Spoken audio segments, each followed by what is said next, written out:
Tak hezké odpoledne, vážení přátelé. Děkujeme, že jste přišli na přednášku Building Paris, Building Praha.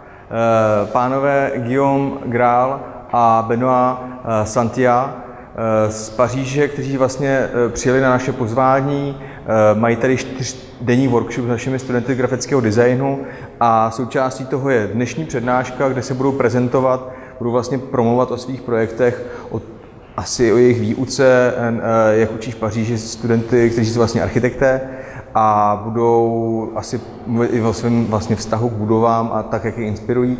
A rád bych vás pozval, to už říkám teď a řeknu to i na konci přednášky, na vernisáž, která bude zítra v galerii Okolo, kde se představí jedných jako předešlá práce a zřejmě se tam představí i výsledky toho workshopu, který tady teď studenti absolvují. Tak děkuji za pozornost a předávám slovo. So maybe I will shortly introduce you in English, like I just said that like you are here for like the 4-day workshop with our students, and we are very happy that you came. You are presenting now your work, and I'm inviting everyone for the tomorrow's opening in the Okolo Gallery, right? So here's your mic. Thank you, Ebsen, and hi everybody. We are Building Paris. This is Guillaume and I'm Benoît, and we are really happy to be there in Czech Republic, and especially to be there in this interesting and new school that we think is really nice idea and nice concept. And thank you, Jan Novak, for talking about that with us, and thank you, Marek, as well. Glad to be here. So yeah, maybe we're gonna sit a bit for now. Sorry we don't speak Czech, so it's gonna be in English. Maybe a couple of French words in between. So today we wanted to talk about a couple of topics. The first one is the network. Second one is the school. Third one is the architecture, and the fourth one is typography. So why network? First, because we like to be working with our friends or people our generation. This is something we realized when we were working with different type of clients since a couple of years. And the name of our studio, Building Paris, comes from this idea that it's always interesting to build stuff with different fields. We like to be working with other people. We like the idea of teaming up to do a project. Then school, because we've been teaching in an architecture school close to Paris since 10 years now. So we were pretty young. We were 27, 28. And as I was explaining before, it's always interesting to start teaching when you feel like you're still young, and yeah, it's interesting to be like facing students and be out of the school since just a couple of years. So we'll talk about that, and also why it's specific to be a graphic designer teaching in an architecture school. So we are teaching communication design. And so third topic, architecture, because this is something that's linking Guillaume and I. We've always wanted to be architects. Guillaume, he actually wanted to apply to an architecture school, and he applied to a graphic design school too, and he was he succeeded in the design, so he went for that. As for myself, I always wanted to be an architect as well. And then my brother, he was an architect. He's older than me. He was an architect before me. So I was like, okay, I need to do something else. You know, can't be two architects in the same family. It's gonna be too much.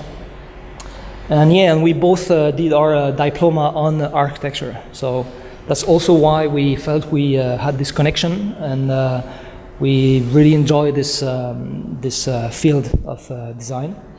And finally, type, because again, after working for some time, we realized that typography is usually what's making a project stand out. It's not the only thing that makes it stand out, but it's something that really gives a voice to the project, a voice to a brand, a voice to a book.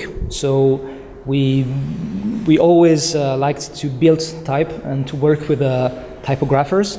So that's why we want to talk about that tonight.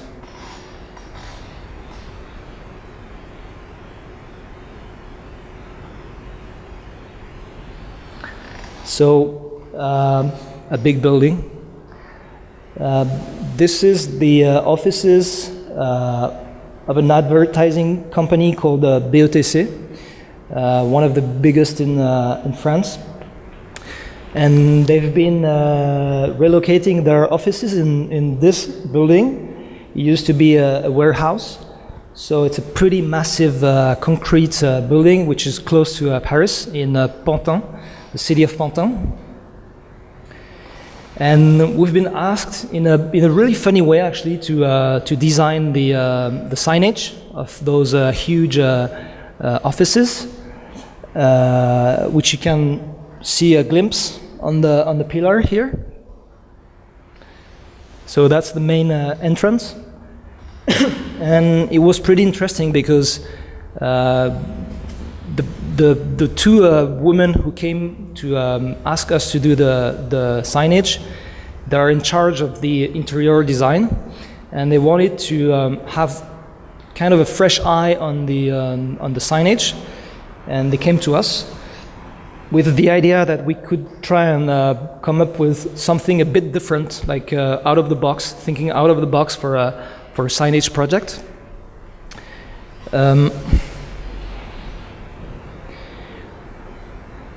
So it was a big project that lasted for a couple of years, and we went to the building since the beginning of the redesign, and it was pretty striking to see the building was really like a strong building with a strong history, a lot of concrete, a lot of pillars, and we realized that there was like a signage that was there before. That was something that like wasn't made by graphic designers, but mostly by just some guys who were there and needed to have some kind of way to find where they were going in the building. And so we decided to capitalize on that in the way that we would not try to reinvent this system, but more to try and reinforce it. So as you can see here, there are two different typefaces, and they are all stencil. They are both stencil, and to us it was a straightforward way to be easy for the people to know which building is which, because the building is actually two main buildings, and one is mostly for the offices, and the other one is more where the like I would say like social lives takes place, as you can see here. And it's such a big office that they have like a gymnasium, they have like different restaurants, so it's pretty much like a small city. So these are the two alphabets we designed, and they try to reflect the typefaces that we saw on site when we went to do the visits in the first place. And we were trying to blend some really like straightforward type with a little twist. As you can see, like we created also all sorts of arrows to show directions, which is pretty useful when you do some signage. So that's the type for one of the building, which we called Magasin Est, and which is like in the same, like it's matching with the other alphabets, which is a pretty straightforward sans serif, which is called Magasin Ouest. So east and west, pretty much. And the interesting thing is when we blend them together, which could almost, just with the type, be kind of a logotype in a way.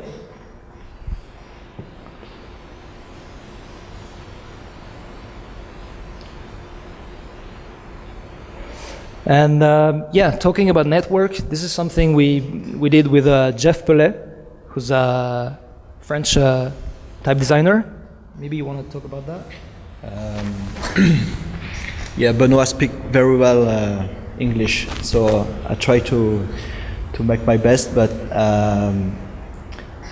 some word about Jeff. It was an intern a few years ago, and he's graphic designer, he's type designer, and we became friends. And when we work on these projects, we call Jeff to draw a specific type for us. So we bring him with us, and and draw the typeface. And so Jeff was an intern, and after this his internship, he came again with us to make some projects. So we drew this typeface some years ago for a book.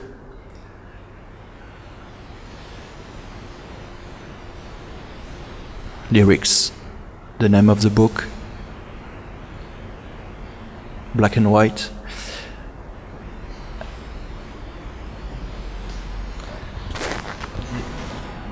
And so the typefaces we designed for the offices of the advertising agency was like the main signage of the buildings, and then we also wanted to have something more funny, a bit more striking, and so we decided to work with those huge letters. This is actually sign painting, and we thought you would be interesting in this specific building, considering that it's an advertising building, to put some of the advertising feeling. And we were pretty interested in the idea that the sign painting was there before, and it was one of the first elements that you could use when you wanted to advertise something on your shop window, on a sign, like anywhere in the streets. You would see a lot of them. And so to us, it would make sense to use the space, the available space in the building to do some sign painting. So here you can see how the two different type of signages work together. One is pretty like functional, and the other one is more, I would call it entertaining, maybe. And yeah, I don't know if you get the scale of this one, but that's pretty big type. Still cool to be doing that.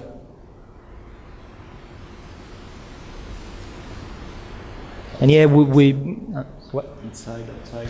Yeah, like some of it is painted outside of the windows, some is painted inside, and it was like pretty interesting to be trying to blend the typeface in the building and to play with the building as well. And we thought like the type is so big that we don't need to add any color, so we try to have like just the skeleton of the letters and to paint it in white. And yeah, sometimes we fit with the architecture, like here, and sometimes we don't. We just play with both ideas. And so I have to talk about our friends. This is Alaric Garnier. So he's like Jeff. He's a graphic designer, type designer, and a sign painter. He's a famous guy in France. He's really he's the best in what we do. He's a cool kid. Cool kid. And as Benoît said, it's important for us to bring people to play with us or to work with us, and it's when the project is okay, we can bring some people, other people with us, and to bring something bigger than we do just Benoît and me. And you can see Alaric at work.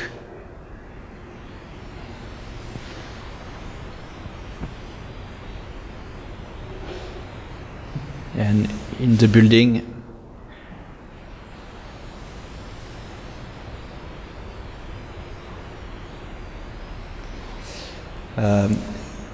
Benoît talk about the two girls, designer who invited us on this project in Pantin, and with these girls we make a book.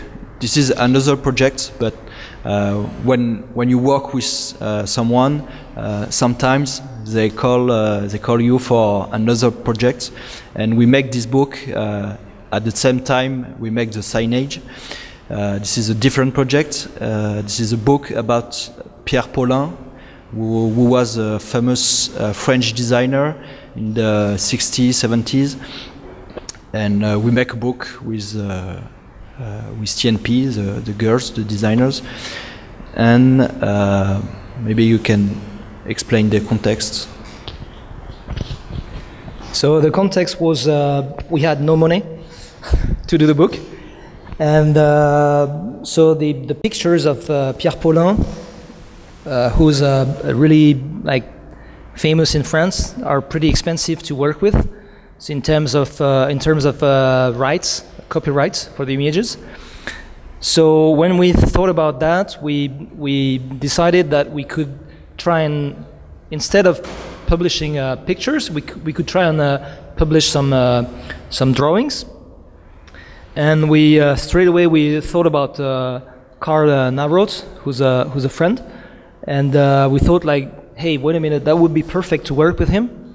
And like we wanted to work with Karl since quite a long time, and we never like found the right project to be doing that. And this one was pretty interesting. That's the work of Karl. So he has a really interesting practice. I don't know if he's like a graphic designer or a type designer or an artist, but he's been moving around his work since we know him, like from really graphic stuff to now he's more teaching. He's actually teaching painting workshops, as you can see here. And so yeah, that's the kind of stuff he does now.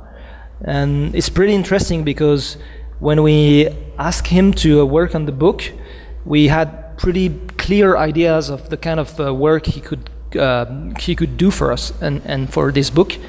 But like we thought he would do some drawings and like that. This was the first thing we thought he would do. But in the end, he wanted to do some paintings like with oil, like old style. So it was pretty interesting to have this approach on Pierre Paulin, and he really went into the project deep, like really far. He did some models of the chairs. He unfolded the chairs. He like took pictures and then painted the pictures. Like it was pretty interesting to see him like take over the content and do something really crazy about it. And yeah, that's the outcome here. So in the end, we are really happy that we couldn't use Pierre Paulin like really nice color images. And the black and white is also the reason why we choose the black and white. First, because it's cheaper to produce. Second, because it really worked well with the work of Karl.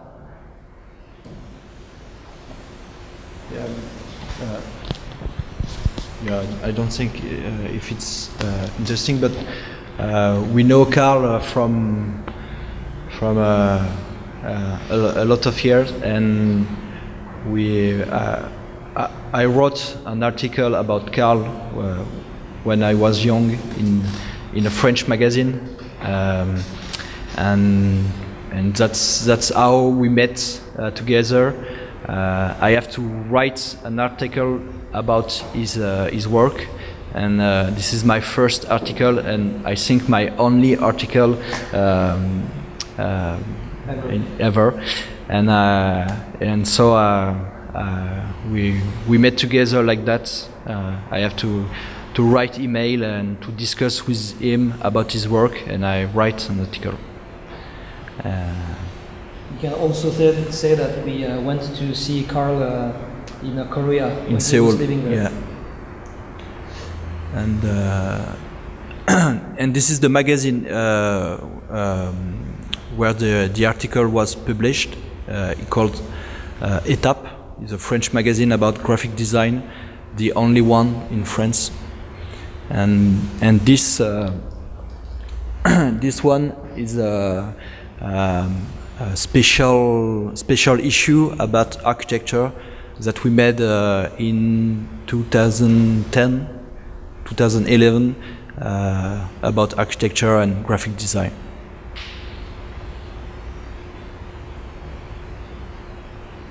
That's Kosovo. So it's cool. So yeah, as I was saying, we teach in Marne-la-Vallée, which is a small city outside of Paris. It has a big campus with a lot of different schools.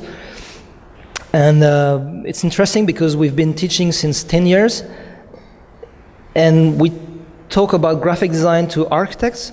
So sometimes it's a bit difficult for them to get it, but like very quickly they understand the interest, like the idea of being able to express what they want to say into a printed matter or websites or anything, like presenting their work in the way they want to present them.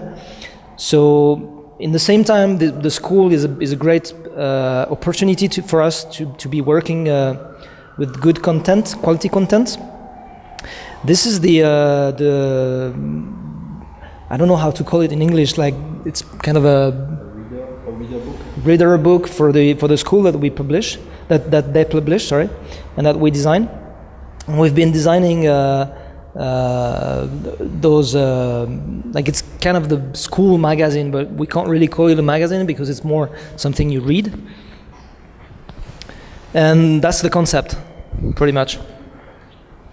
So no need to explain, like, okay, we want to do, like, it's funny, like, the funny story is that they wanted to produce, like, something really big in color, and we came up with a concept that is totally the opposite, which is like, okay, we're gonna produce something small and really thick. And, yeah. So here you can see the covers. We designed 4 issues so far. The last one is 400 pages and I think it has 400 images actually. So we didn't do it on purpose, but it's funny. So the front cover has a flat color which changes every single time, and the back cover has an image with the appropriate color.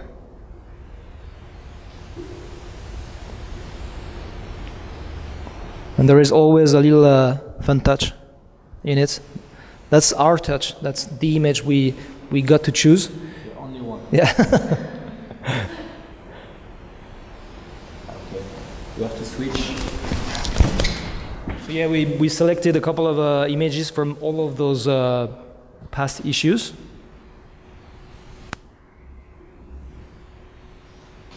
Just to give you a sense of what it looks like.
So the magazine has like no theme, no specific theme. It's more aiming to show to the students like quality articles. Some of them, it's the first time they were translated in French. And the school actually has like a workshop of translation from English to French. And yeah, the idea is like to make accessible quality content and quality text to the students. And when the students come in the school, they get the magazine. So they have to read it.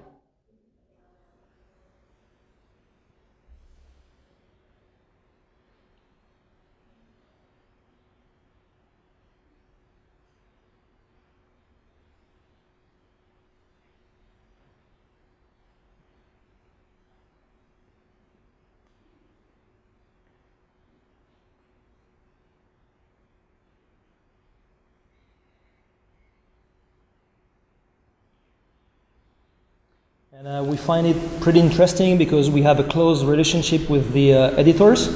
Two people, Sébastien Marot and Eric Alonso, who are director of this magazine. And since the beginning, they really like trust us, and they are pretty easy and interesting to work with, even though they are really like. They love graphic design, so they always want to talk about graphic design and how we do stuff and why and blah blah blah. So, but it's really cool to work with them.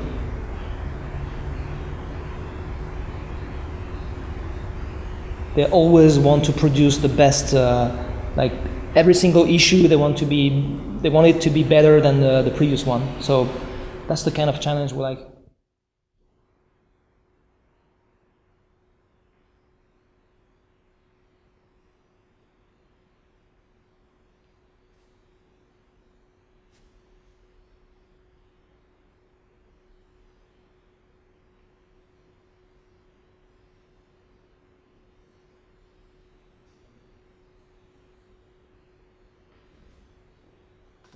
Escape.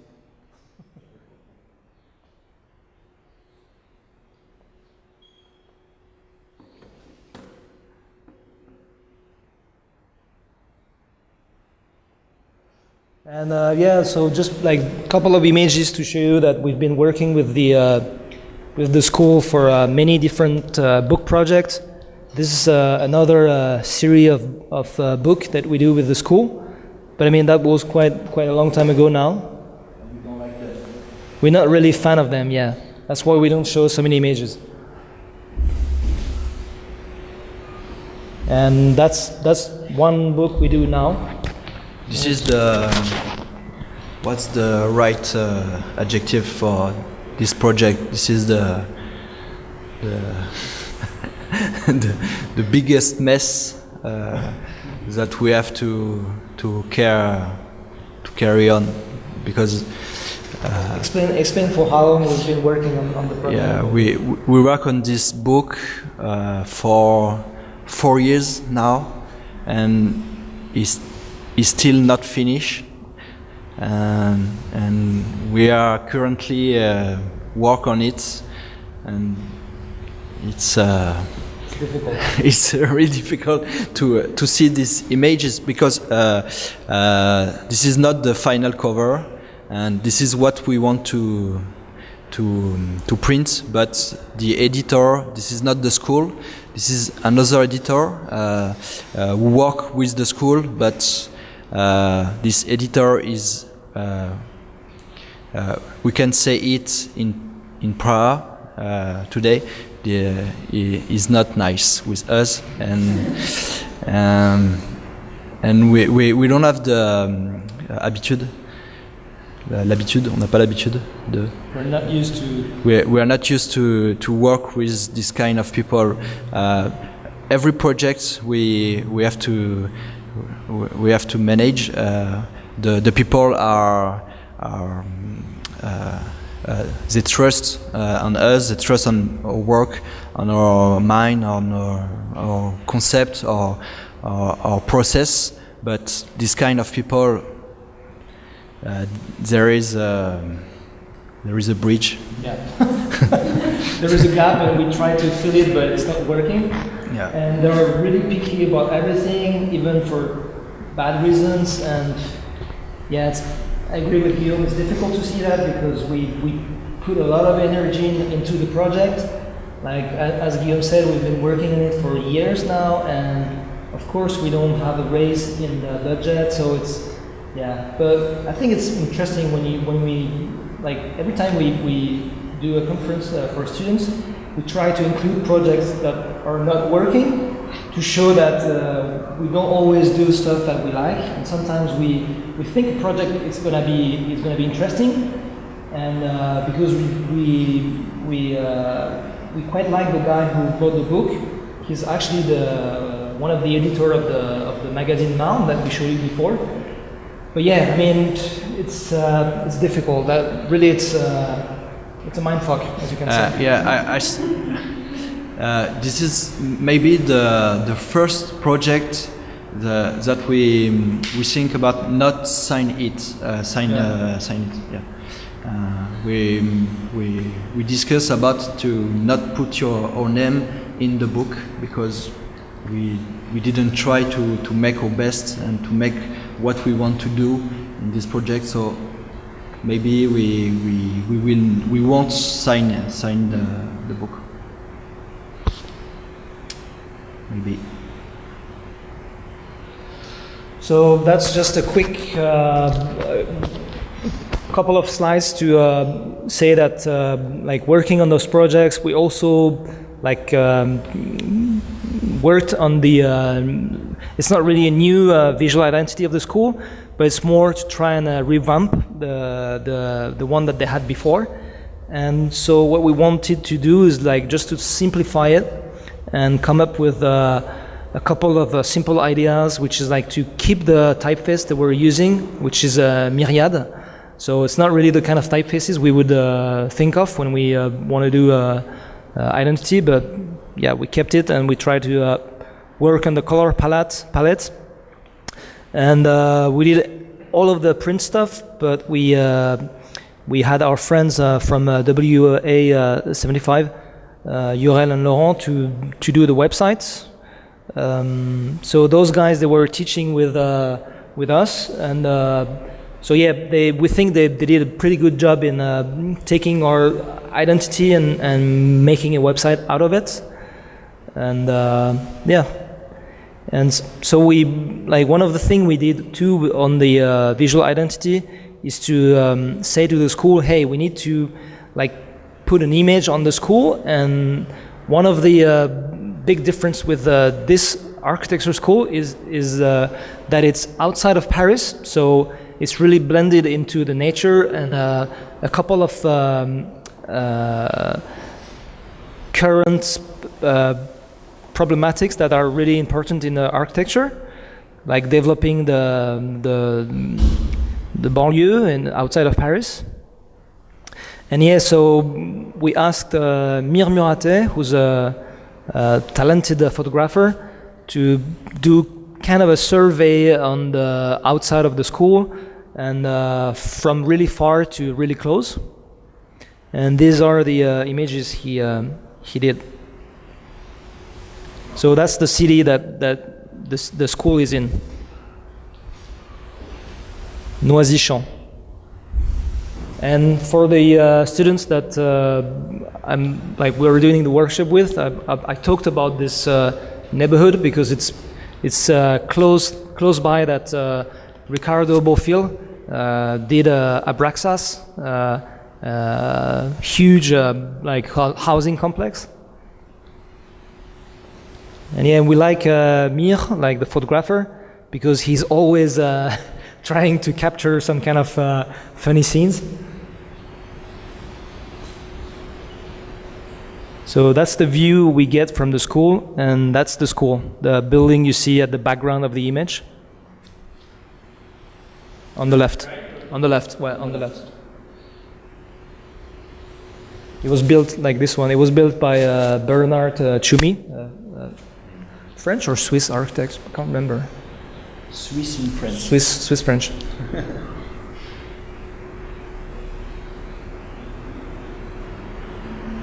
That's the inside of the school. And as you can see, that's a really specific school because you have a view on like trees and nature, which is pretty unusual, we think. C'est l'idée du bâtiment sans programme. Vas-y.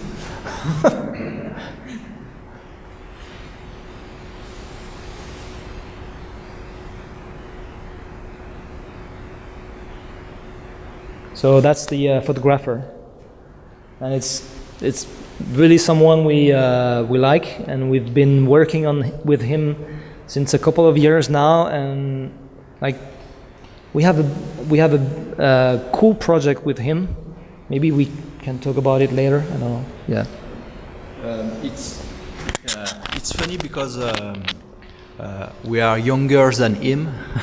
We are not from the same generation, but this is a cool guy and is really open to the youth, to the life in general, and for the first project we worked with him, we didn't know if he will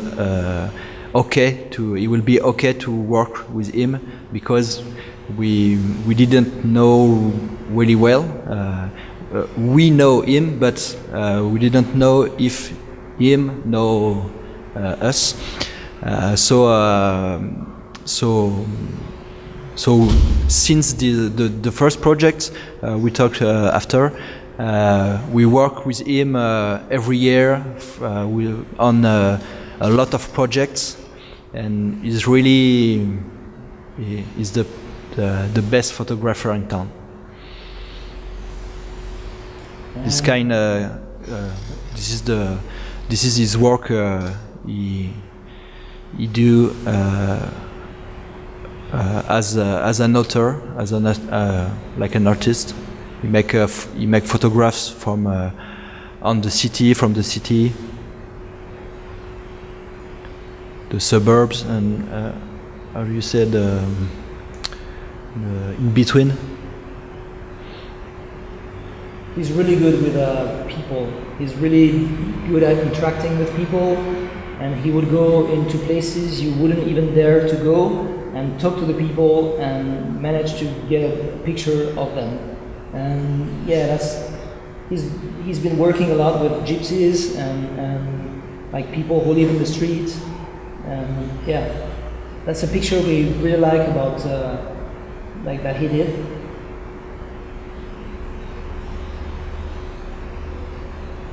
So, architecture. And this is the first project we made with this photographer. So yeah, so Chartier d'Alix is an architecture firm that's pretty well known now in France because they've been winning a lot of contests. But when we first meet them and when we first work with them, they just released they just built this building that you can see here on the cover, and which is like a house for migrants and young workers, I would say. And they came to us and they were like, okay, we have those images and we want to do a book. And we say, yeah, sure, let's do a book, but your images are totally wrong, because they had only like architecture images. And we like convinced them that we needed to have a different approach for the building because of the social idea that's behind it. And we commissioned Mir, so the photographer we talked about previously, to go there, and he actually, like, we managed to make him have a room in the building. So he talked with the inhabitants. He managed to go into the different type of flats and to get amazing shots, we think. Really different from what like an usual architecture photographer would do. he made photographs about people.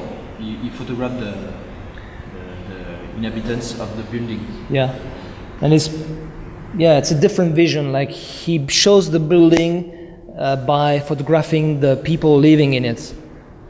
And usually when we work with architects, they love to have the building empty without anyone in it.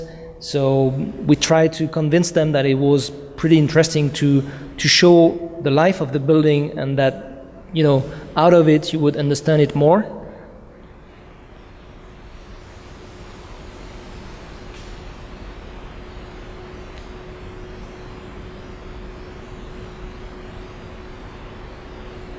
So that's an ongoing project too. You want to talk about it? So just to talk about the relationship we have with architects and photographers. Like this book we did is like on HEC campus, which is like a higher education school outside of Paris. And so that's the photographer, Cyril Weiner. Pretty cheeky. And so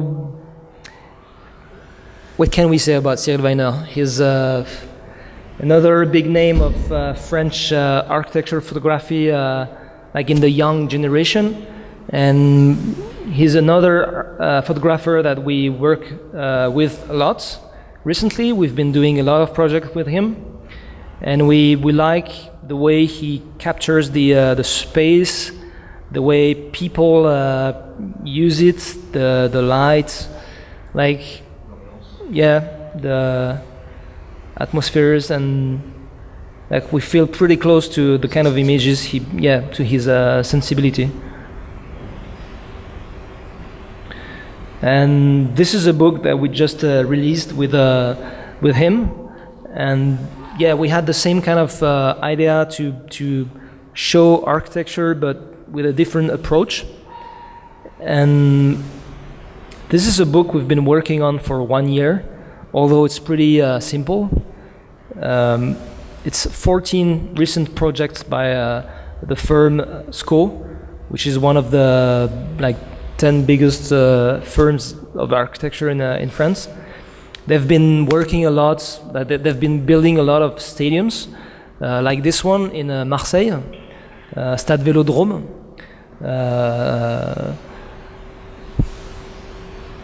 And we tried with him, we really worked closely with the photographer, with Cyril, to come up with a different approach on the images, and to have to photograph the context, not only the building but also the surroundings, and where the building where the building is located. So that's the cover, and it's funny enough because that's the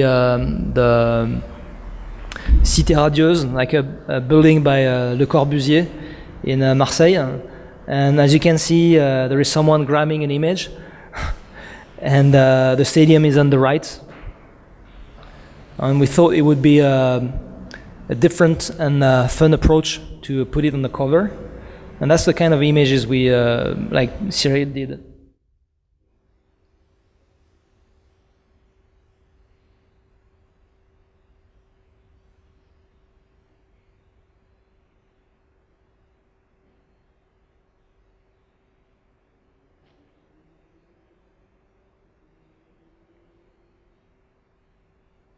So, talking about typefaces.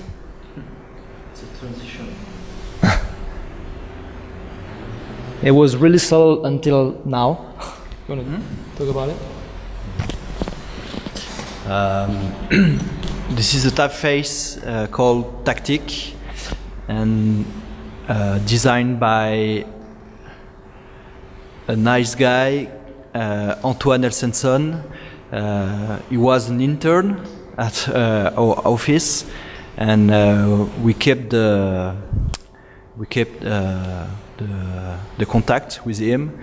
And after his diploma, he worked with Spassky Fischer and he developed this typeface with them, and we know about this typeface, and we take it before the typeface release, and we use it on the book. C'est tout. Hein?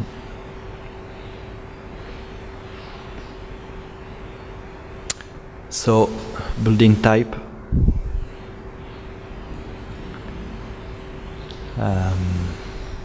This is a project. This is our first, maybe our first type specimen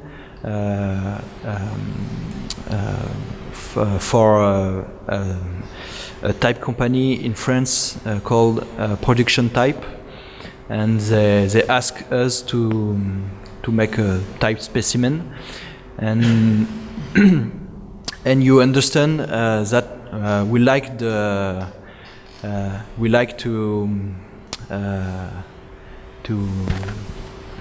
change the rules or to modify the brief, and they ask us to make a type specimen, and we say maybe we could print typeface on textile, on wear, and make photographs of the typeface, and so we designed the type specimen like a little magazine, like a fashion magazine, because the typeface called Trianon is like a Dido, and is really it fits with fashion field, and we say it's fun to make a fashion magazine about this typeface. So we, with the budget, Production Type give us a budget, and we have to produce the type specimen with this budget, and we say we can think to keep some money to make the print, the silk print on the textile, to make photographs, etc., etc., and to fit with the budget, and to make a lot of things with a little budget, but not to keep the money for us, but to put the money on the project. And I think we didn't earn any money in this project, but all the money goes to the project. It's pretty funny to see this project just after the one we showed you, because the budgets are really like really different.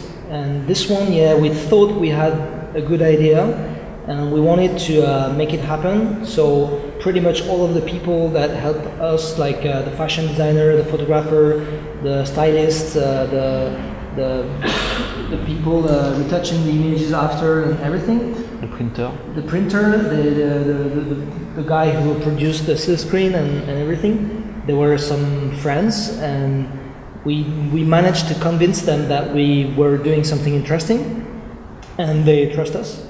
And hopefully we think it was worth it.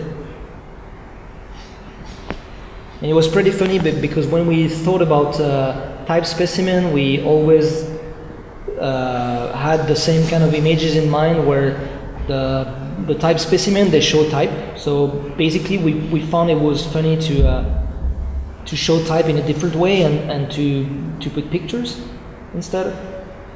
So that's the final kind of small magazine that we did.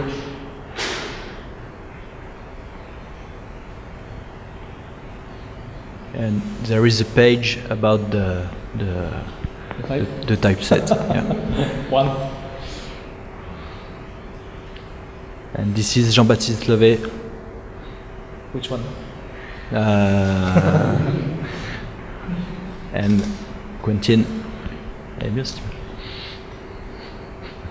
So those two guys, they like, he's the owner of the Production Type, the one on the right, as you can imagine.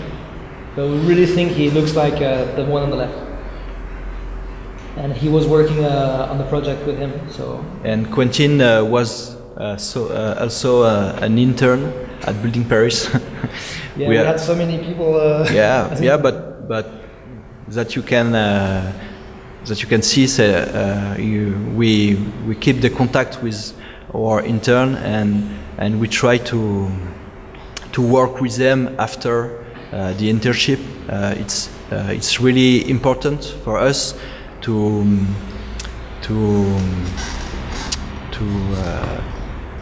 help the youngest graphic designer than us, the young graphic designer to work after the school.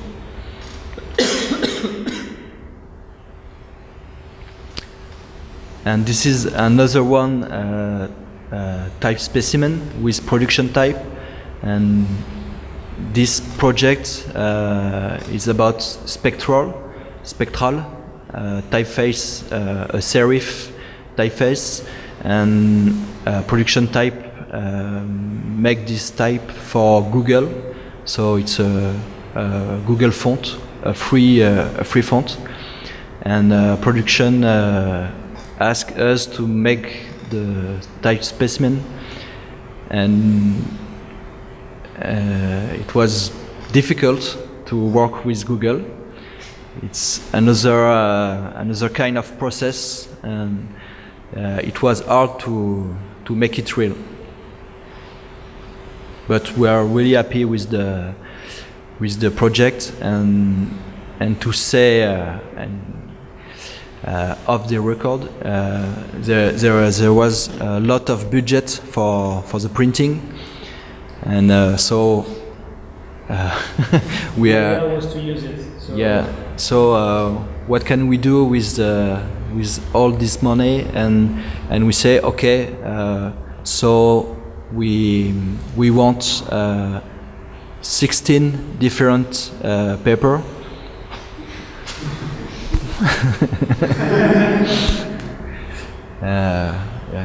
And you know, the concept is really basic, because the typeface is called spectral, and you know, the spectrum is like the range of color, and so we have 16 different colors of paper, and this was the concept, because to work with Google and production type together, we have to have a concept, a basic concept to sell the idea to Google. Before to have this idea, we didn't know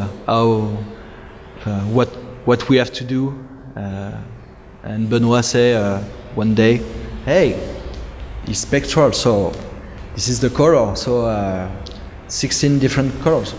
Okay, let's go." And Google, apparently they can afford that. Good for us. And the last project? Yep. So the last project is another type that we designed together with someone. So it's called Canif. It's a monospace, and it's a pretty sharp monospace. We wanted to do something we don't usually do, which is like do something pretty. I don't know, I would call it a bit decorative and a bit complex. We are more into pretty simple and straightforward designs, but for once we thought it would be interesting to go into that. And after doing a little benchmark, we realized that at the time, a couple of years ago, there were not that many serif monospace, and we thought it would be interesting to go into that with like as kind of like a challenge somehow. And so yeah, that's a typeface we designed with Axel Pelletan-Stevenard, who stayed with us as an intern at the office for 1 month, like for 2 months, but we decided we're gonna use 1 month just to do the typeface. 2 weeks, yeah. 2 weeks. 2 weeks? Yeah. All right. It was in July, and we didn't have so many works, and there was Axel, he's a tall guy, a big guy, and he was like, What can I do? what can I do? And we say, okay, you're really good for typeface design, so Let's do one. Yeah, let's design a typeface together. And so in 2 weeks, this was the challenge to build the font in 2 weeks before he leave the studio, and this typeface is one cut, so it's monospace, so there is not a lot of work, the post-production for the kern, yeah.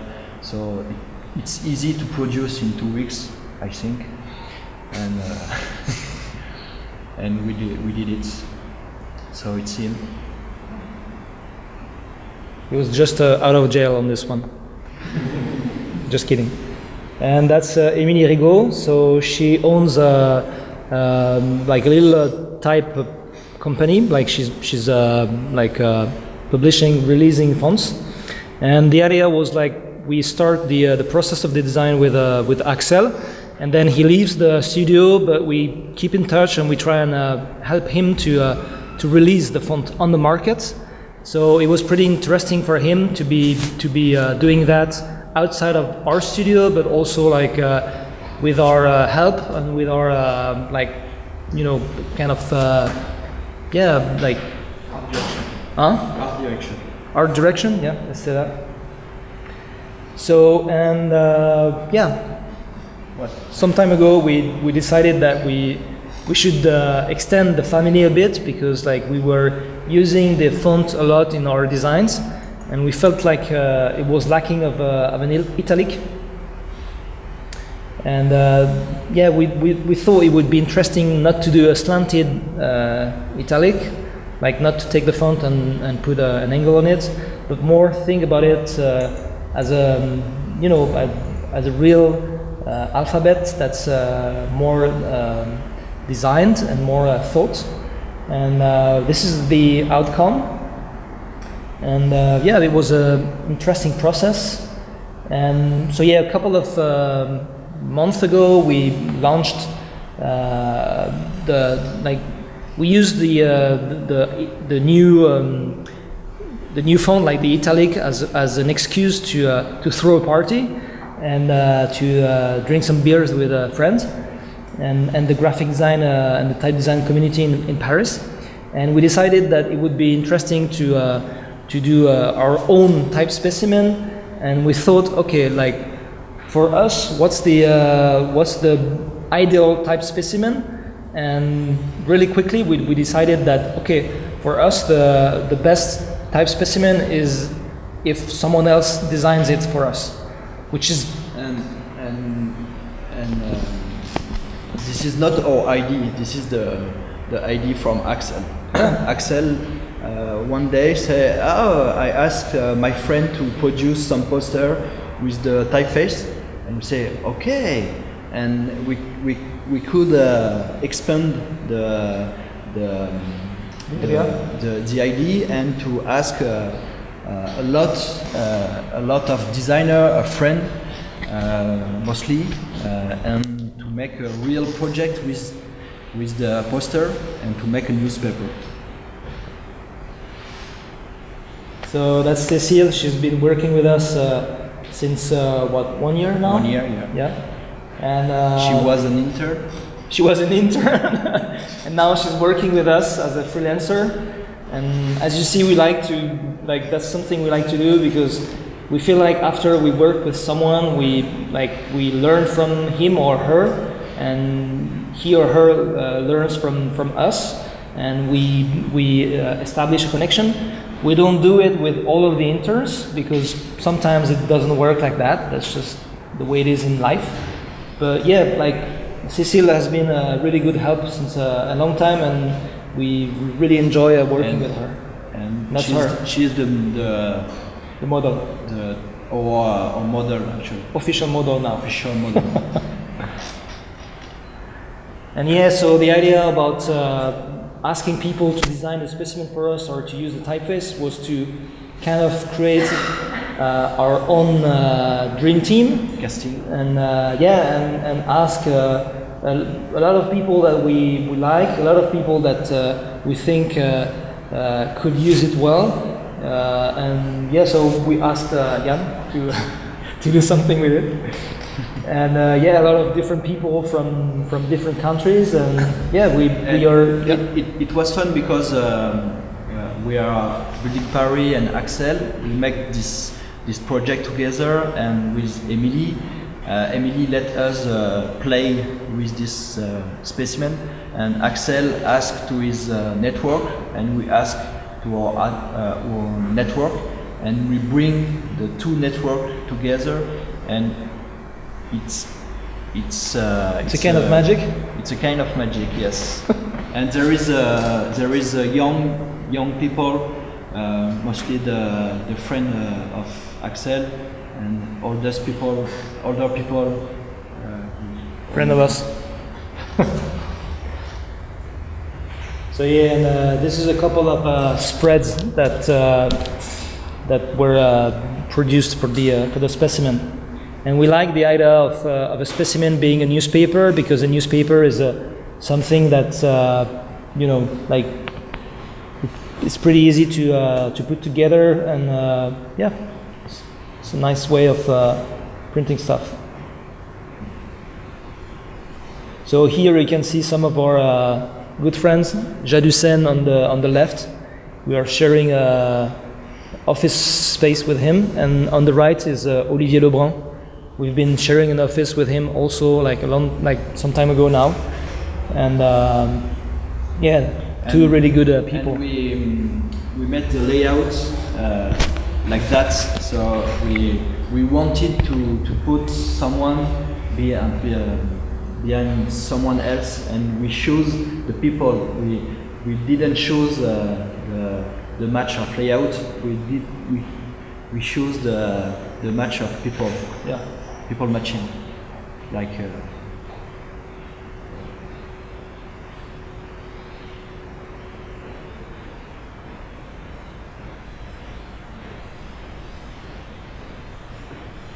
So that's a view of the exhibition that we did in a small space in Paris, which was like to pretty much plaster the wall with all of the posters, so that you can see the newspaper in just a glimpse. It's like the exhibition tomorrow. Yeah. And we have some newspaper with us if you want to buy them. I'm just kidding. What? We give newspaper, but you have to give us something. Okay, sounds good. All right, hope it wasn't too long. Thank you very much.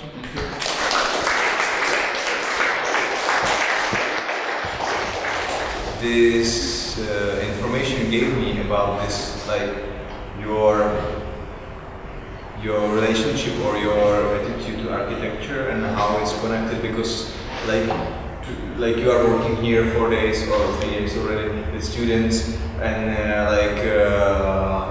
seeing architecture as a topic for designer. Yep. And it's connected, like today I spoke with Guillaume in car, and he explained like the situation, how you are teaching in school, because you are teaching architects, not designers. Yeah. So just like can you shortly mention how it's built? It's funny because we as we said we are graphic designer in an architecture school, sorry. And so we mainly teach like graphic design to architects.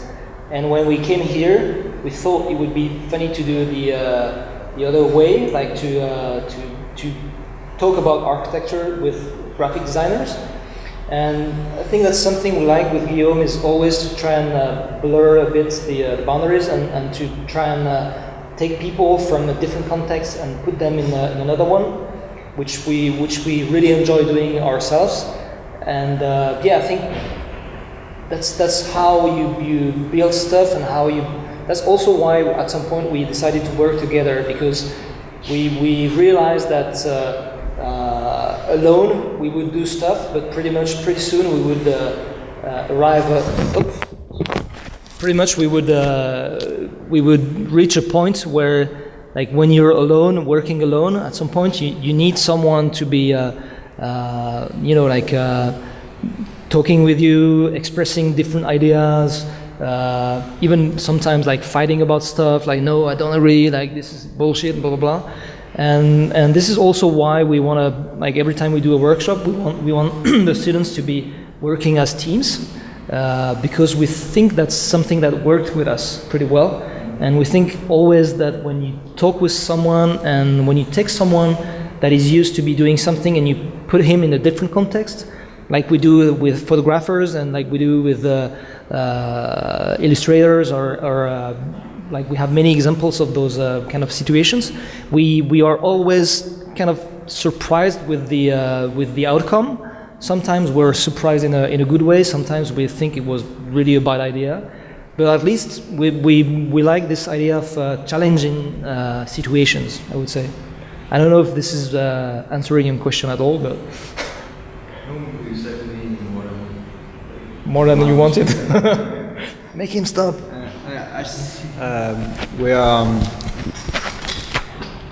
from the beginning, when we met at school, we knew that the graphic design is just a starting point. It's never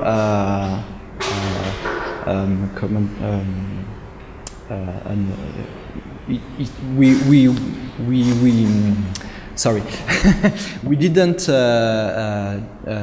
do graphic design for graphic design itself. We are graphic designer because we like architecture, we like work with people, we like photographs, and we like to work with photographers.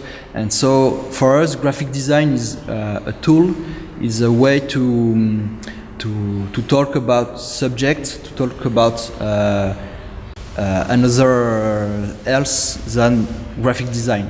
It's always a starting point, and it's a good way to bring knowledge, to bring image, to bring everything.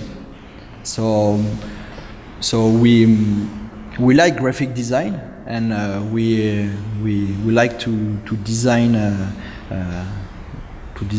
books and typeface, etc. But it's always a pretext to make something new and to share something with people.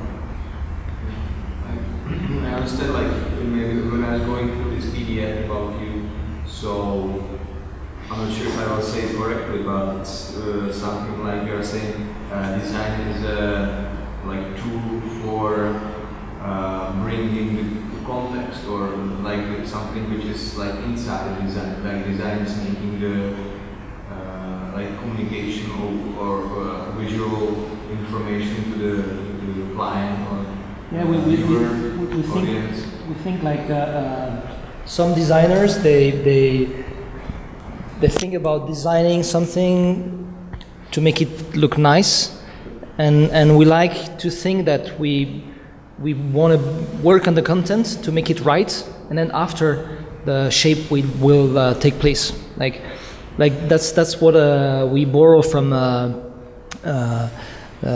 someone we like, who says, like, pretty much like it's not a matter of designing, it's a matter of understanding what you design. So that's something we apply to ourselves, and which help us to talk with the clients and convince him on stuff. And then after, when we agree on the content, we can design. And designing something that you understand is pretty easy. But first you need to get what you are designing, because it's just a shape in the end. And a shape can be trendy, it can be like old school, it can be like, you can try and make it as neutral as you want, but it's just a shape. The message is more important than the shape is what we think, or equally important, I would say. And that's why it was difficult to work with Google on the type specimen, because finally it was just a formal solution, and we didn't we didn't really like it because we wanted to. For us, the spectral typeface was a typeface to write text, and we said to Google, "Hey, well, you should provide text for us to work with." And they were just like, "No, just design, just do some design, just put the letters and do the design." We're like, "Yeah, but we can't design out of nothing, you know. You gotta give us something to design, you know." And they were like, "Well, you're designers, so you're supposed to know how to do that." And so it was a bit of a, you know, like awkward situation for some time. And then we decided like this is like happening a lot with us, that clients less and less have content, and so we are slowly shifting to being like not only designers anymore, but like since a couple of years we actually do a lot of I would call it like consulting, or maybe like advising the clients how to produce the content and why you should select this photographer instead of this one. And like actually we didn't really talk about that, but the book we showed on SCO, we did everything on the editorial aspects as well, which is like we went through a selection of authors. We actually brought Aurélien Bélanger, who's like a French author who's quite popular and famous in France, who wrote like a couple of really big books on many things, on infrastructures, on how how France developed his infrastructures and stuff like that. And yeah, so pretty much we are going into that, and design comes after, but more and more we talk with client on the content and how to build it and how to shape it, and what is the best medium to be doing. Like we used to have clients coming and saying like, okay, I want to do a book, and here is the content. Now it's more and more people coming to us and saying, okay, I want to say that, how should I do it? And we think that's really interesting for us, because we feel more and more that we can be in charge somehow of dealing with situations and putting like strategies on the table, and explaining, okay, we should do a book, maybe we should do a website, maybe we should do a campaign or whatever. So yeah, that's pretty much where we are right now, I would say. So you are just looking back, because it reminds me some situation in Okol. Like sometimes guys, they are also asked like to do something, but just the basic idea, and they don't know like what will be the result. Yeah. So I understand. But I don't want to be the guy saying like clients don't know how to work anymore, because it really depends on the context and what clients, and But we feel like we've been working in different studios with Guillaume. He was working at ACG, Atelier de Création Graphique, which was one of the, I would say, maybe not the biggest, but the most valued graphic design studio. Like Pierre Bernard was in charge of the studio, and he's like a solid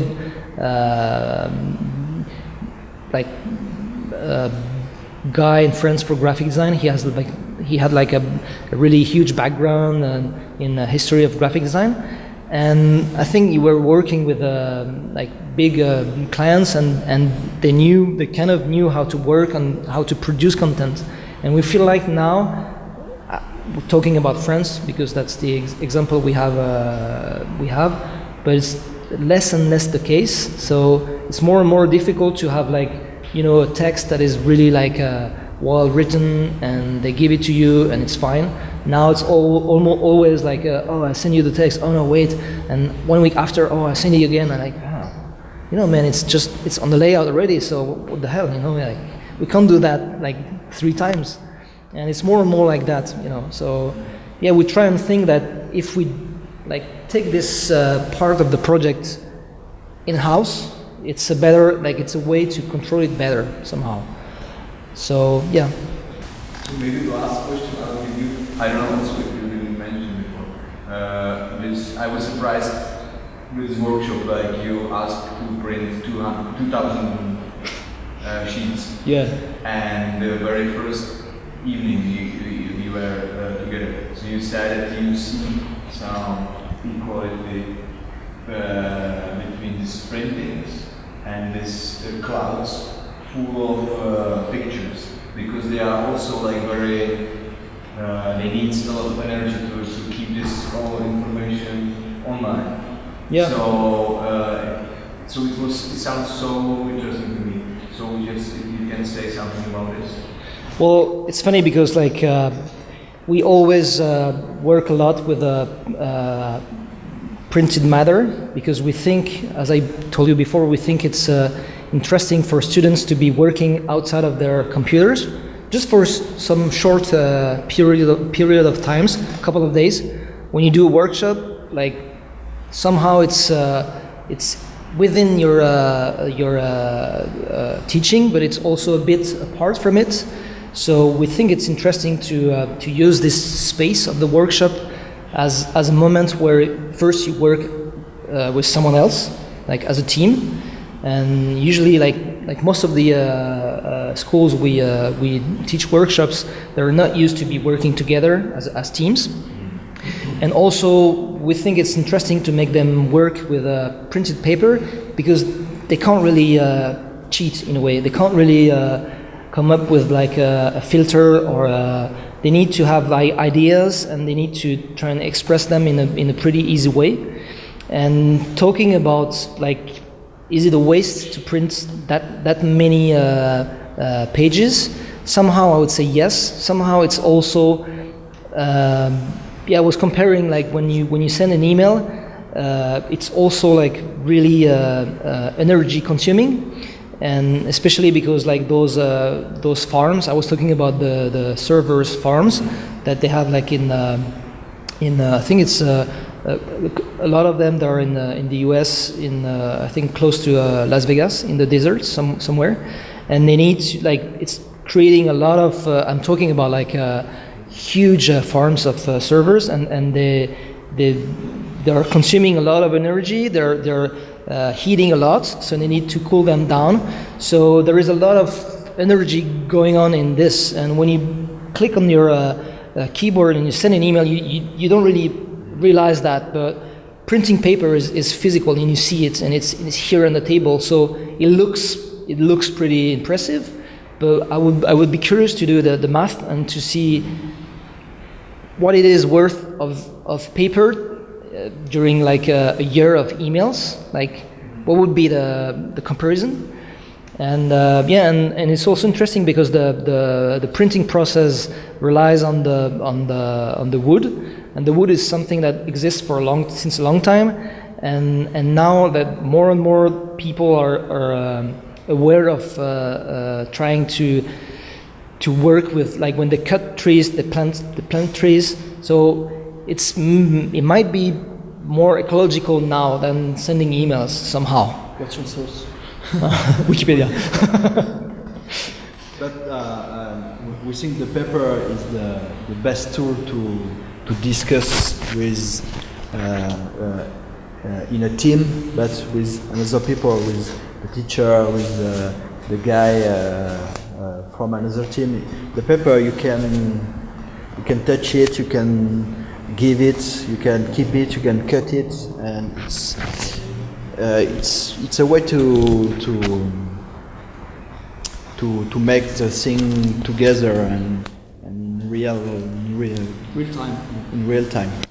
And by experience at the school, when we make workshop with architecture students, we know that the computer is a perte de temps, Waste of time. a waste of time. Always they are in Photoshop in 1 hour to cut a frame or an image. So okay, print it, and we talk with the paper, and always the collage or the materiality of the image, printed image, is always better. Especially when you come in a foreign country, and when you talk with students in a different language, and like you're not always saying exactly what you want to say, and then not always saying exactly what they want to say to you.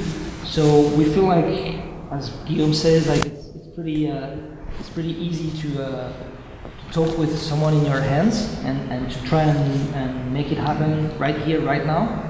And it's funny because like when I was here, like the only few times I went on a computer, it's in Czech, so I have no idea what's written on the screen, and I'm so lost, you know. But as soon as I have like some paper on the table, I can show, even if I don't have exactly the precise words, I think that the students get it like easier. And yeah, that's about it. That's it.